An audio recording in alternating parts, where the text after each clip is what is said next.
Bem-vindo a todos a mais um episódio do nosso podcast Diagnóstico Jurídico, um podcast que é pensado especialmente para você que quer saber mais do dia a dia dos médicos, das clínicas, do dia a dia da saúde. E hoje estou aqui com um convidado super especial, o Dr. Érico Guanabara, que é meu amigo de infância, é um médico que vem se destacando aqui no mercado a nível nacional. E hoje estamos aqui com ele para conversar um pouco do dia a dia dele, como é que ele faz a gestão dele, como é que ele começou, por que ele escolheu medicina. Eric, se apresente, o microfone é seu, você se formou aonde? Começo aqui agradecendo, João Paulo, meu amigo, por essa oportunidade de estar trazendo aqui conhecimento para as pessoas. Eu sou muito fã de podcast, assisto vários podcasts e realmente é uma ferramenta muito boa para você adquirir conhecimento. E vamos lá hoje conversar aqui sobre tudo o que você quiser saber e o que for interessante para a nossa audiência. Eric, para a gente iniciar, me explica por que tu decidiu ser médico, como é que foi isso? Eu venho de uma família de médico, então foi muito fácil escolher isso. Meu pai era médico, meu pai é pediatra, e eu acho que quando eu tinha assim 9 anos eu já cheguei para ele e disse: pai, eu quero ser médico, eu quero ser igual a você, meu espelho, meu maior exemplo dentro de casa, e isso daí foi muito fácil. Mas depois a especialidade que foi mais difícil. Então eu fui fazer medicina, fiz medicina na UFC, Campus Barbalha na época, hoje é UFCA, e terminando a faculdade é que estava iniciando essa parte da nutrologia, de medicina preventiva e tal.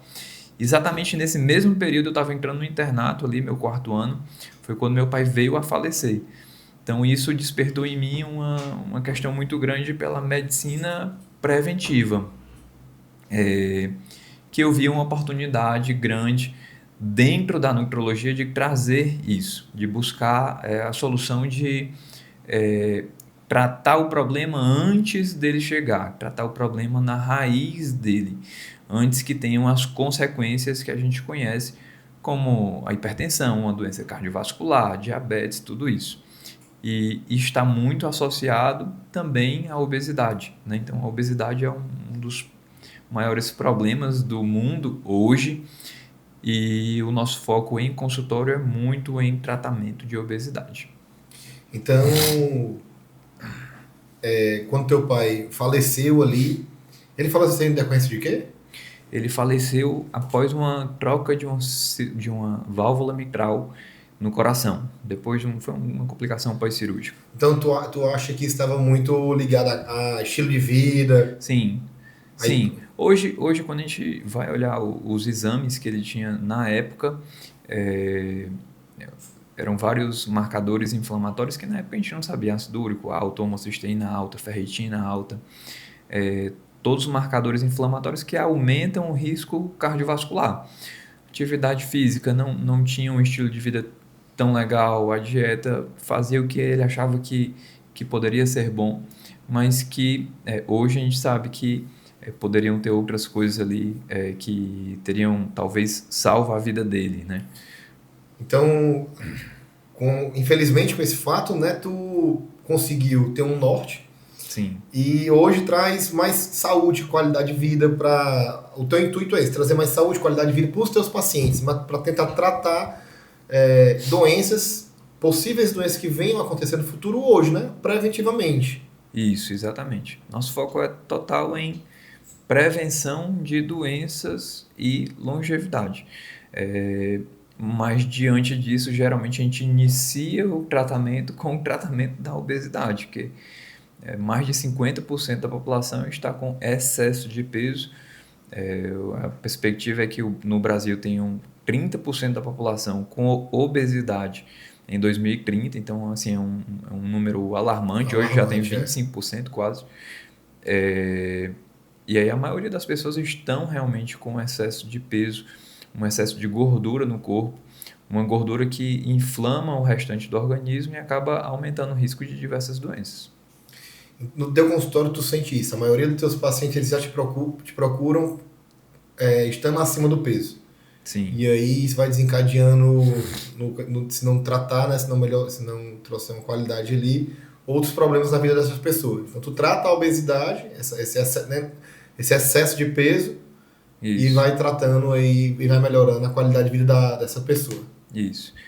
E claro que dentro de uma mudança de estilo de vida, eu sempre foco muito lá com o paciente, a primeira coisa que ele faz quando ele chega no consultório, é que toda doença crônica, ela depende de duas coisas. O tratamento ele consiste em dois pilares, desde uma depressão, uma ansiedade ou mesmo a obesidade.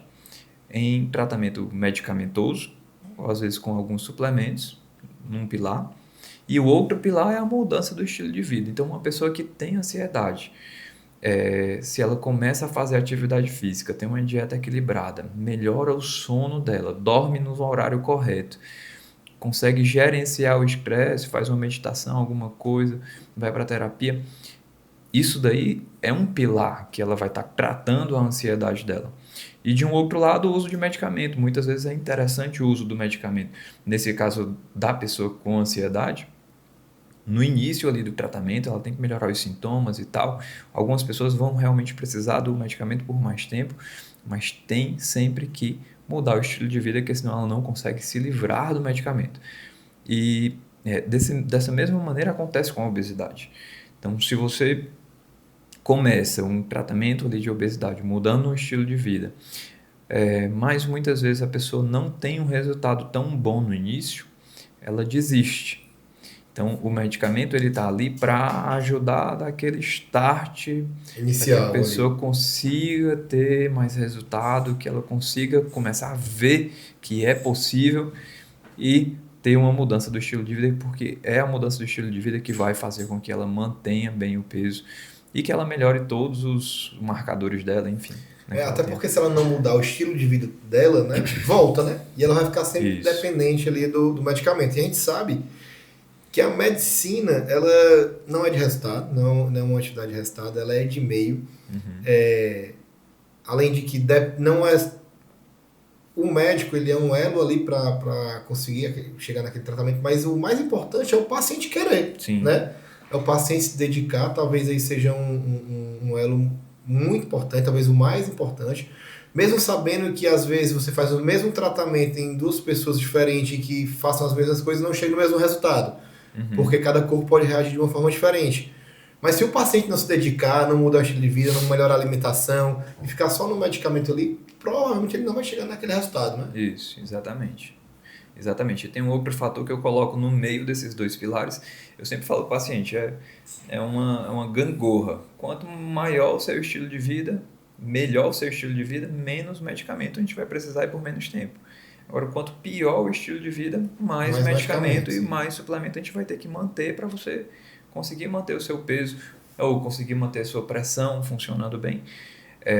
Depende desses dois pilares. Mas aqui no meio dessa gangorra tem um fator que se chama genética.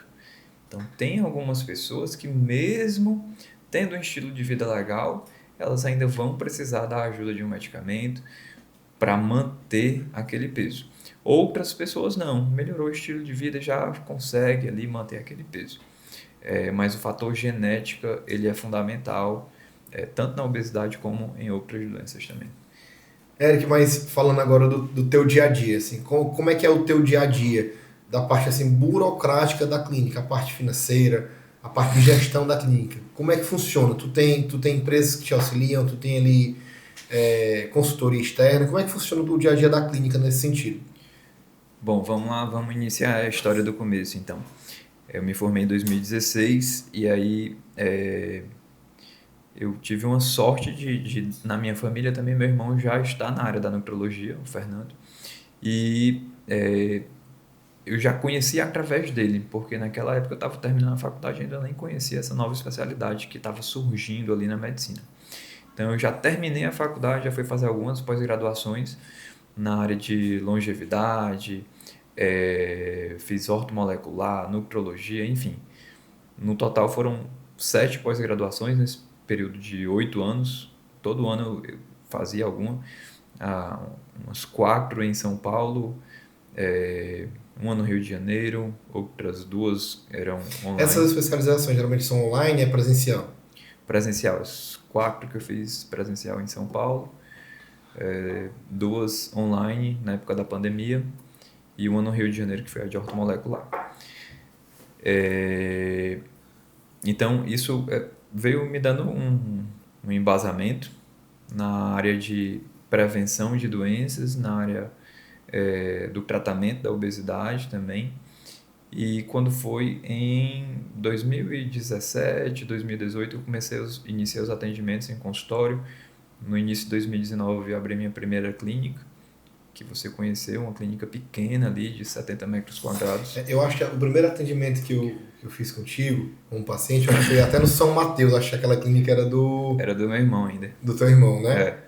Aí depois um eu dos fui pra primeiros segunda. pacientes, o João Paulo e Cobaia. E dessa consulta saiu Um casamento. um casamento Verdade. com a Mirella. Da Mirella, viu, pessoal? Bateu foto comigo, ó. Verdade. Então, para você ver como o marketing é importante. É importante, né? Daí já surgiu o Fernandinho. As redes sociais são realmente muito influentes. E aí, em 2019, foi a primeira clínica ali no edifício Centurion, na Praça Portugal. Uma clínica pequena, 70 metros quadrados, a gente veio crescendo. Em 2021, decidi abrir uma outra clínica, que foi inaugurada em 2022, já num complexo maior, que é o Complexo Vita. Hoje em dia a gente chama, são 220 metros quadrados de área. Não sou só eu como médico, tem o Dr. André Brasil, que também atua na área da nutrologia. Tem o Dr. Leonardo também, que é ortopedista com foco em regenerativa. Temos mais 2 nutricionistas, temos Uma equipe multidisciplinar, né? equipamentos, exames que a gente consegue fazer dentro da clínica. E durante esse período a gente veio crescendo, sempre com foco no paciente, entendeu? Sempre com foco no paciente, na recorrência desse paciente. A gente montou um time ali comercial para estar entrando em contato, não só para marcar uma consulta, mas para perguntar como é que aquele paciente está, como é que está a vida dele, se ele está bem de saúde, se ele está mantendo o resultado que ele teve. Se está precisando de alguma coisa, né? E eu acho que isso faz toda a diferença, porque hoje, por exemplo, esse mês os meus atendimentos, quase 80% são de pacientes de recorrência. 20% de pacientes novos, que sempre é importante ter também. 80% desses novos são de indicação, então isso mostra que tem um ecossistema ali, né? que vai indicando, tem um resultado, indica e tal. A gente faz o marketing digital, a gente está no Instagram, tem outras plataformas, mas o mais importante sempre vai ser o boca a boca, porque é o boca a boca que vai fazer com que aquela pessoa realmente marque a consulta, que ela faça, que ela acredite, ela viu o resultado de outra pessoa, e devagarzinho vai plantando a semente e vai colhendo ali mais tarde. Cara, é muito bom, Eric, eu te ouvir falar isso, que 80% dos teus pacientes ali no teu dia a dia, no teu mês, são recorrentes, porque isso demonstra uma confiabilidade dos pacientes no médico, né, no trabalho que vem sendo desempenhado. Mostra ser um profissional sério, um profissional que vem acompanhando esses pacientes há muito tempo. Geralmente, tu tem pacientes que estão contigo desde o início? Tenho alguns desde 2018. Que vem desde já há muito tempo, e ainda hoje ali de 2 a 3 meses a gente vem acompanhando. Então é muito legal isso, porque assim, você já sabe todo o histórico do paciente, 5, 6, 7 anos quase, né? E muitos às vezes assim não conseguem manter o tratamento por tanto tempo, mas, por exemplo, essa semana eu atendi um paciente que eu tinha atendido em 2021. Ele teve um bom resultado na época. De lá para cá ele não mudou de médico, não foi para... Não, ele ficou bem, estava bem. E agora que ele precisou novamente, ele decidiu buscar novamente. E voltou lá para a clínica. Então, 3 anos depois, né, ele veio novamente, ele procurou novamente, a gente não precisou nem resgatar, enfim. Foi ele que buscou Foi ativo, espontaneamente. né? E acontece muito isso, pacientes de 2021, 2020, 2022, pacientes bem antigos que querem voltar. É bem legal também. Mas hoje eu tenho, acho que uns 10 a 20% são esses aí, de 2020, 2019, ainda que Que continuam. já tiveram de alguma forma um contato Sim. contigo e retornam depois de um tempo. Porque hoje, assim, já 5 anos depois já vira um amigo, né? Na verdade. Total. E é justamente isso, a relação médico-paciente ela é uma relação de confiança, né? O paciente ele só volta se ele confiar no profissional. Ainda mais no teu caso, que tu só atende de forma particular, não é? Não tem convênios. Uhum. Às vezes o paciente, quando ele tem convênio e vai no médico, ele até fica preso ao médico por conta de um convênio, mas no particular ele só volta se ele confiar naquele profissional. Isso eu não tenho dúvidas, né? Uhum. E tu tá trazendo pacientes como de 2019, 2020, 2021, isso demonstra que o trabalho é muito bem feito. Tenho certeza que o pessoal está dando para saber qual é o segredo disso, né? Eu garanto que o tratamento lá na clínica dele é show de bola, é confortável, você chega lá, você é bem recebido. Mas falando assim da gestão da clínica, Eric, tu acompanha os números de perto da tua clínica, faturamento, como é que funciona isso no teu dia a dia? Tem uma empresa de fora que te ajuda? Então, desde o início, eu busquei um aprimoramento na gestão com mentores. Então, faço mentoria desde 2019 com o Ramon. Seu Ramon Pessoa, né? Ramon Pessoa, até me indicou, eu fiz um curso dele uma vez. Na área comercial, muito bom. Hoje, meu amigo. Outros cursos de gestão também, enfim.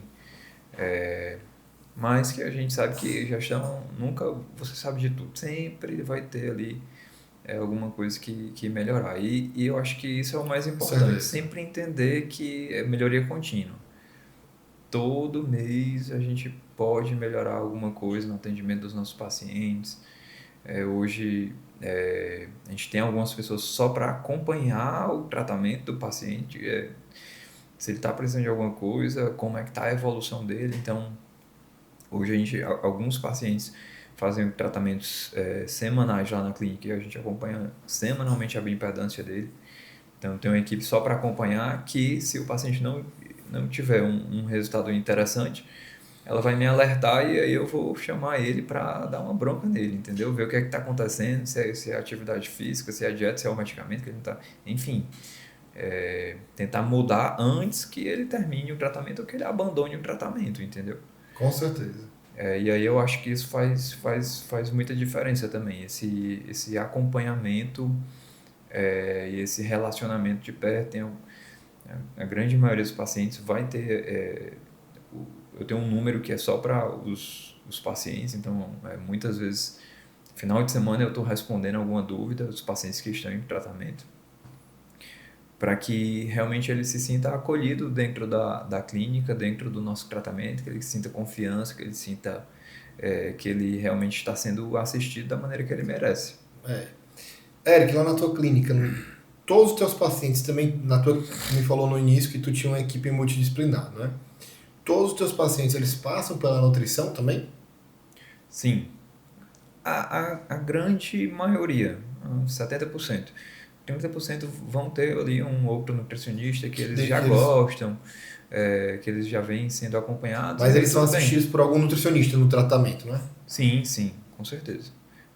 Tem que ser um tratamento multidisciplinar. Tanto que eu sempre friso que a dieta é um ponto que é muito importante, que tem que mudar, que ele tem que aprender a comer da maneira correta, porque o uso do medicamento ele ajuda muito a controlar o apetite, aumentar a saciedade, mas se ele não aprender a mudar a dieta dele, se ele apenas diminuir a quantidade do que ele já come, não mudar a dieta de uma maneira que ele melhore a qualidade do que ele come, que é o mais importante, quando tirar o medicamento ele vai voltar a ganhar peso. Então ele tem que melhorar o estilo de vida e a dieta, eu acho, o fator mais fundamental dentro do estilo de vida. Talvez ele parelhe com a atividade física também, não é? Os dois, né? Os dois.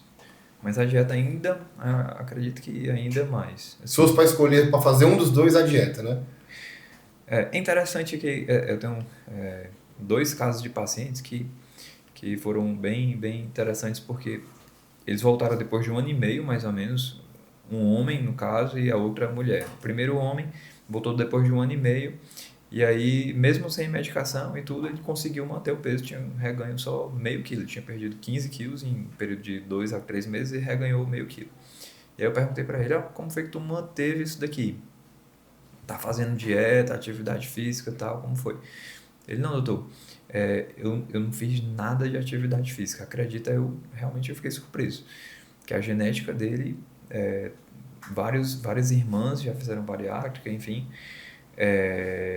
muito pesada para ganho de peso, ele já vinha de uma perda de peso de mais de 20 quilos e conseguiu manter o peso mesmo sem atividade física. Porém, a dieta, a irmã dele, eu acho que tem um restaurante só de comida fitness, e aí ele só consumia as coisas do restaurante da irmã. Então, ele manteve só a dieta e conseguiu manter o peso.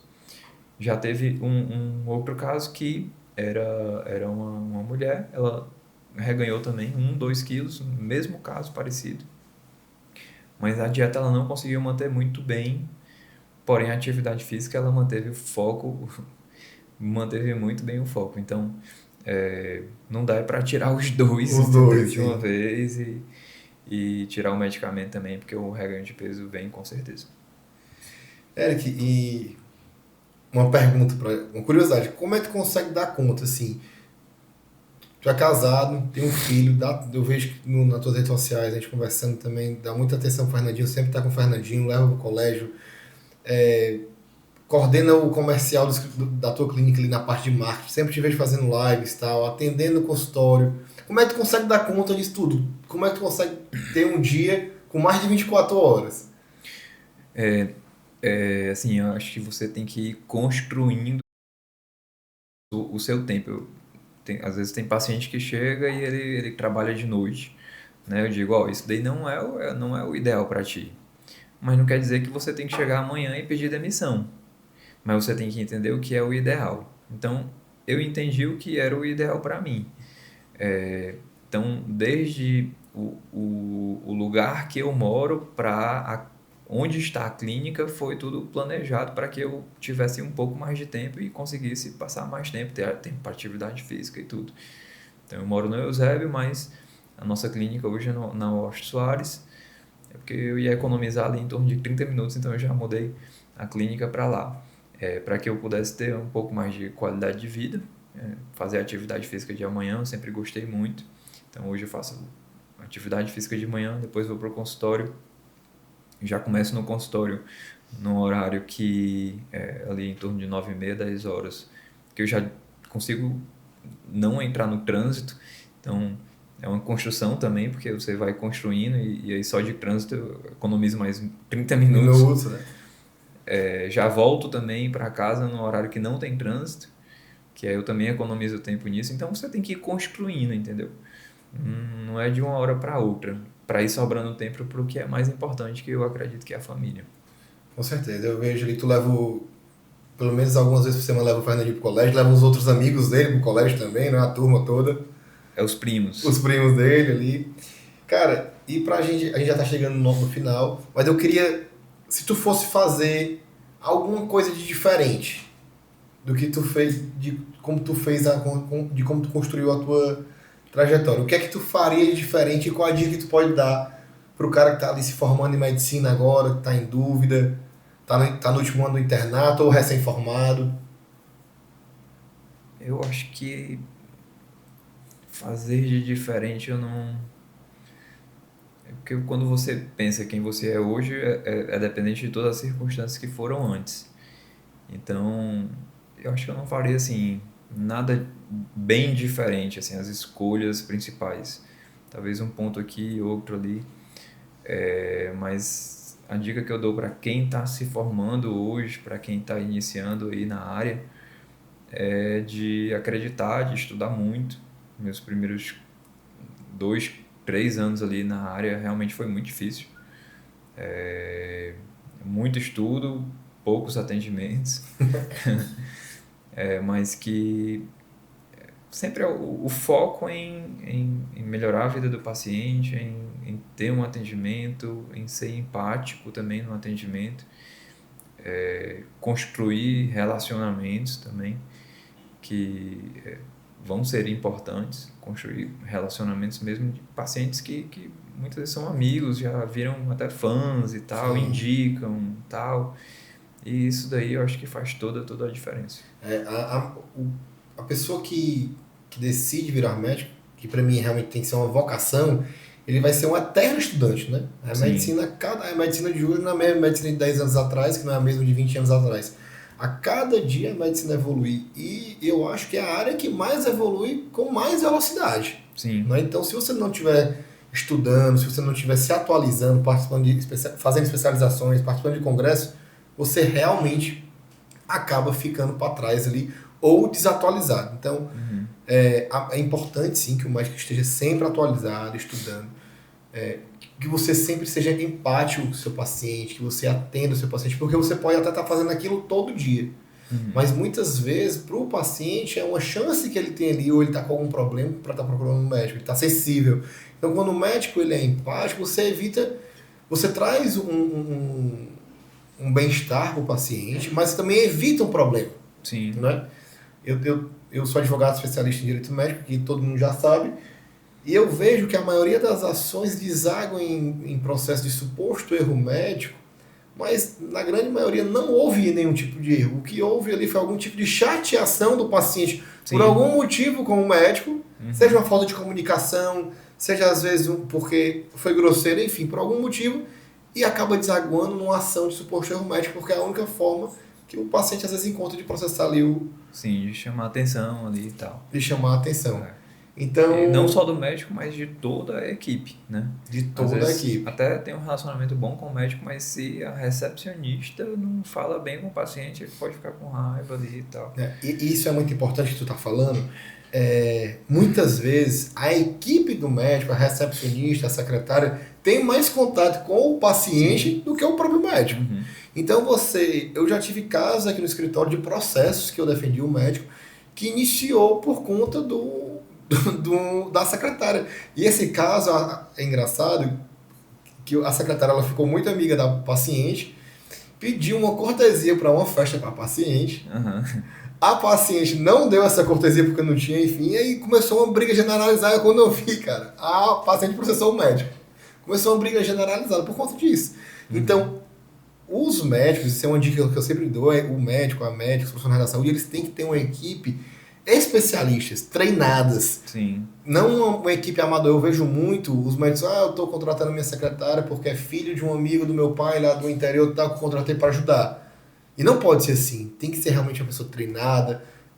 Porque, como eu te falei, como você sabe, muitas vezes ela tem mais contato com o paciente do que o próprio médico. Sim. Não é?